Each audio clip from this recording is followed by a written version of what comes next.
Hey guys, இன்னைக்கு நாம எஸ்ஆர்னோ comeback to மீல 4வது கடைசி பாகத்தை பார்க்க போறோம்.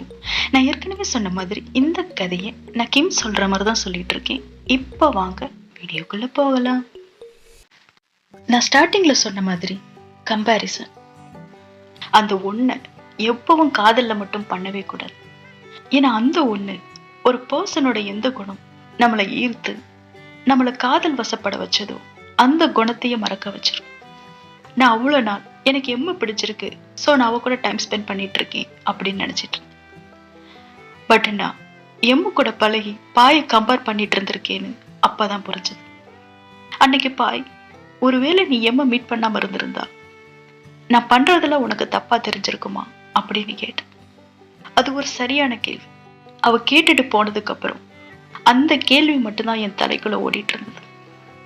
ஒருவேளை எனக்கு பாய் பண்ணது பிடிக்கலையா, இல்ல எம்ம பிடிச்சிருக்கா, நான் எதிர்பார்க்கறது தான் என்ன, எனக்கு என்ன வேணும், இப்படி ஏகப்பட்ட கேள்விகள் என் தலைக்குள்ள ஓடிட்டு இருந்தது.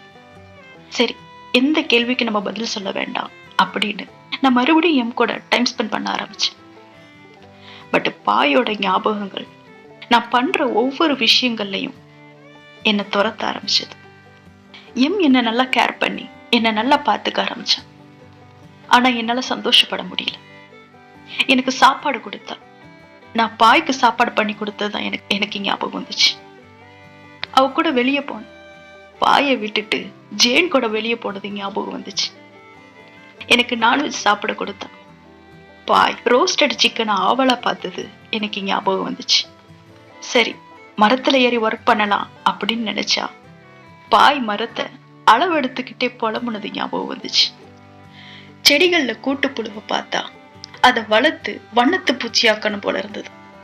வண்ணத்து பூச்சியை பார்த்தா எனக்கும் பாய்க்கும் எங்க வயிற்றுக்குள்ள அது பறந்தது ஞாபகம் வந்தது.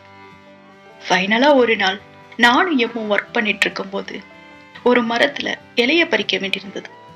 பட் அது எனக்கு எட்டல. அப்ப எம் அவளை தூக்கி விட சொன்னான். ஸோ நானும் அதை பண்ணேன்.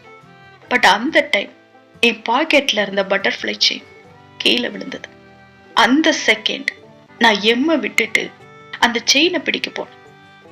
எம் கீழே விழுந்தேன். அவளுக்கு கையில அடி கூட பட்டது. பட் அப்ப கூட நான் எம்மு கிட்ட போகாம அந்த செயினை கையில் எடுத்தேன். எம்முக்கு புரிஞ்சிருச்சு என்னால எப்பவுமே அவளை காதலிக்கவே முடியாது. ஸோ நான் வருத்தப்படக்கூடாதுன்னு அவளே சொன்னான். கிம், நம்ம வாழ்க்கையில யாரு ஃபர்ஸ்ட் வராங்க, யாரு செகண்ட் வராங்க, யார் எப்படி காதலிக்கிறாங்க அப்படிங்கிறது முக்கியம் இல்லை. நாம யார காதலிக்கிறோம், நம்ம மனசுல யார் இருக்கா, அதான் முக்கியம். உன்னோட மனசு பாயதான் தேடிட்டு இருக்கு கிம், நீ அவளை தேடிப்போ அப்படின்னு சொன்ன. அப்ப நான் அந்த பட்டர்ஃப்ளை செயினை ஓபன் பண்ணேன். அந்த நோட்ல நான் கம்பேக்ட் மட்டும்தான் எழுதியிருந்தேன். பட் நான் அப்ப பார்க்கும்போது அதுல ஐ லவ் யூ கிம்னு சேர்த்து எழுதியிருந்தது. இந்த மாதிரியான சொல் பேச்சு கேட்காத குறும்புத்தனமான ரவுடி பிள்ளையதான் நான் காதலிச்சேன். அவனை கேர் பண்றதுலதான் என்னோட காதலும் என்னோட சந்தோஷமும் இருக்கு அப்படிங்கிறத நான் புரிஞ்சுக்கிட்டேன். ஸோ நான் எம்முக்கு என்னை புரிஞ்சுக்கிட்டதுக்காக தேங்க்ஸ் சொல்லிட்டு பாயை பார்க்க கிளம்புனேன். அப்படி போகும்போதுதான் பாய் எனக்கு கொடுத்த கிஃப்டை ஓபன் பண்ணேன். அதுல பாயோட ஃபேவரட் ஆயிருந்தது.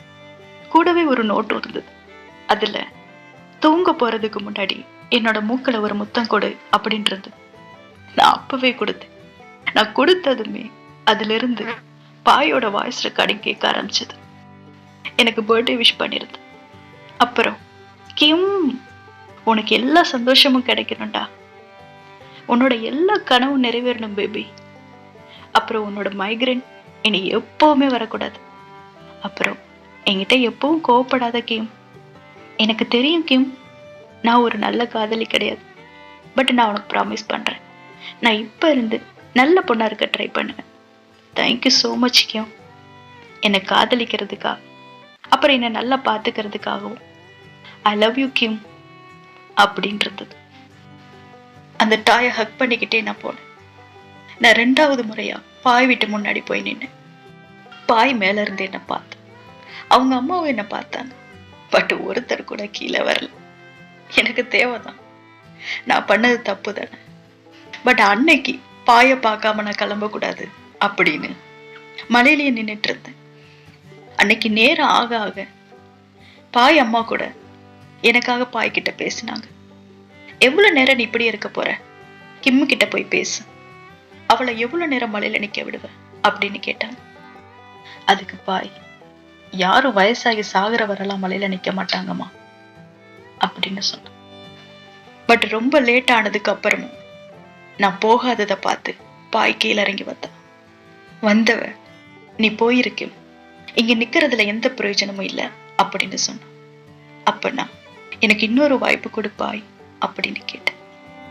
அதுக்கு பாய், உனக்கு ஆல்ரெடி வாய்ப்பு கொடுத்தாச்சு. என் அம்மா சொன்னது சரிதான். இந்த மாதிரி பொண்ணுக்கும் பொண்ணுக்குமான காதல்னா ரொம்ப நாள் நீடிக்காது. நம்மளால எப்படி ஒருத்தர் பார்த்துக்க முடியும்? நாம எப்படி கல்யாணம் பண்ணிக்க முடியும்? ஒருவேளை அப்படி ஒண்ணு நடந்தா கூட இந்த உறவு நீடிக்கும் அப்படின்னு ஒரு நம்பிக்கை வர வாய்ப்பு இருக்கு. எனக்கு எப்பவும் ஒரு கனவு இருந்ததுக்கு, கல்யாணம் பண்ணிக்கணும், குழந்தை பெத்துக்கணும், ஒரு சரியான குடும்ப வாழ்க்கையை நான் வாழணும்னு நினைச்சேன்.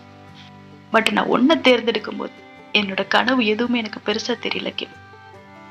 ஆனா ஒரு நாள் நீ என்னை காதலிக்கிறதே நிறுத்திட்ட, திடீர்னு நீ காணாம போயிட்ட அப்படின்னு சொன்ன. நான் உன்னை காதலிக்கிறதை எப்பவுமே நிறுத்தல பாய் அப்படின்னு நான் சொன்னேன். அப்ப நான் மனசொடைஞ்சு அழுதுட்டு இருக்கும் போது நீ எங்க இருந்தடி? நீ சொல்ற அந்த காதல்லாம் எங்க போச்சு அப்படின்னு கேட்டேன். அப்ப நான் என்னை மன்னிச்சிருப்பாய் அப்படின்னு கேட்டேன். வெறும் 2 மாசத்துல நீ என்ன விட்டுட்டு இன்னொருத்தைய தேர்ந்தெடுத்திருக்க.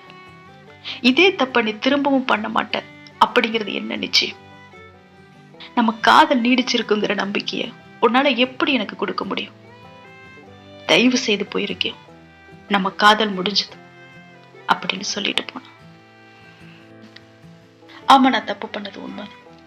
ஆனா ஒரு இடத்துல கூட பாய்க்கான என்னோட காதல் குறையவே இல்லை. சோ எத்தனை வருஷம் ஆனாலும் பாய்க்கான என்னோட காதல் மாறாதுன்னு அவளுக்கு நான் மறுபடியும் நிரூபிக்க நினைச்சேன். சோ நான் அவளுக்காக காத்திருக்க ஆரம்பிச்சேன். பாயோட வலி குறைஞ்சி, காயம் மறைஞ்சி, அவளை யதார்த்தமா மீட் பண்ண போற அந்த தருணத்துக்காக நான் காத்திருந்தேன். லக்கிலே அந்த நாள் சில வருஷங்கள்லயே எனக்கு கிடைச்சது. சில வருஷங்களுக்கு அப்புறம் நான் புக் பண்ணியிருந்த ஒரு லேண்ட பார்க்க போனேன். அங்க ஒரு பொண்ணு என்னோட நிலத்துல எல்லைக்கோடு போட்டுட்டு இருந்தா.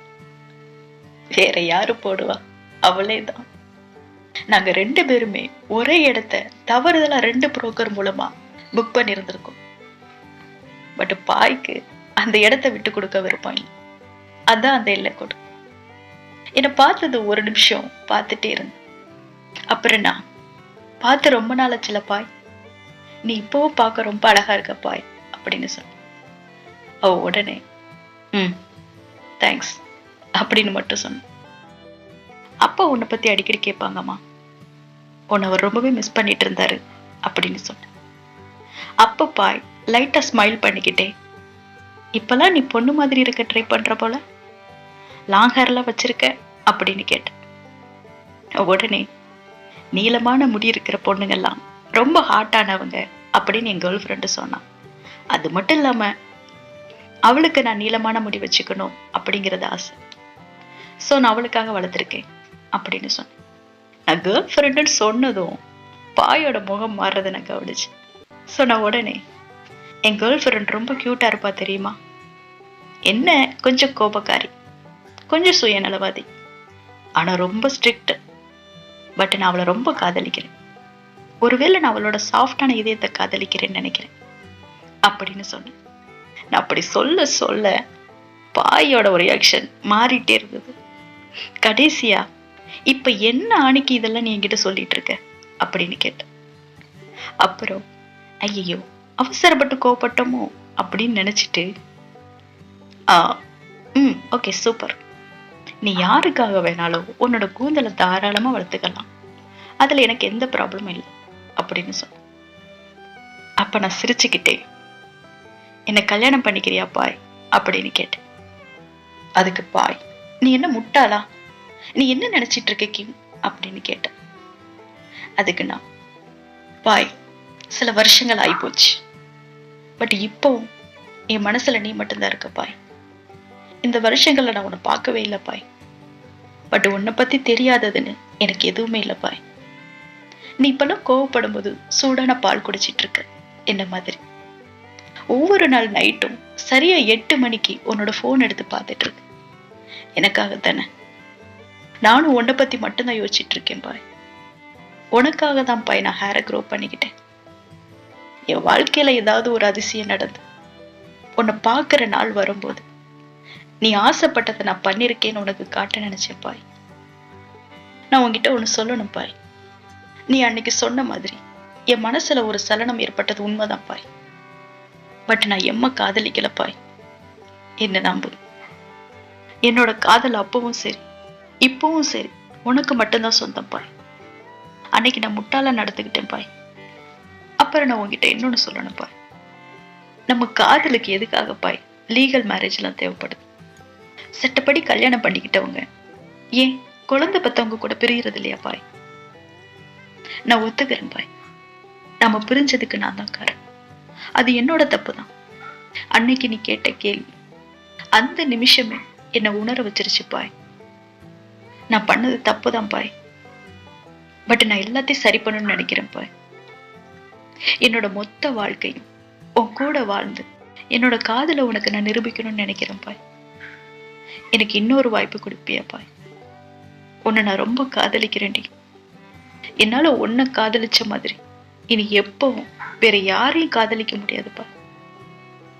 ஒருவேளை இப்ப கூட உன் மனசுல ஏதாவது ஒரு ஓரத்துல நான் இருந்தா நம்ம காதலுக்கு இன்னொரு வாய்ப்பு கொடுப்பியா பாய்? நாம ஏன் பாய் நம்மளோட வாழ்க்கைய ஃபர்ஸ்ட்ல இருந்து ஸ்டார்ட் பண்ணக்கூடாது அப்படின்னு கேட்டேன். அப்ப பாய் என்ன ஒரு நிமிஷம் பார்த்துட்டு அந்த எல்லை கோட்டை எடுத்தா. அது போதுமே எனக்கு. நான் அவ்வளவு சந்தோஷத்துல கட்டி பிடிச்சுக்கிட்டேன்.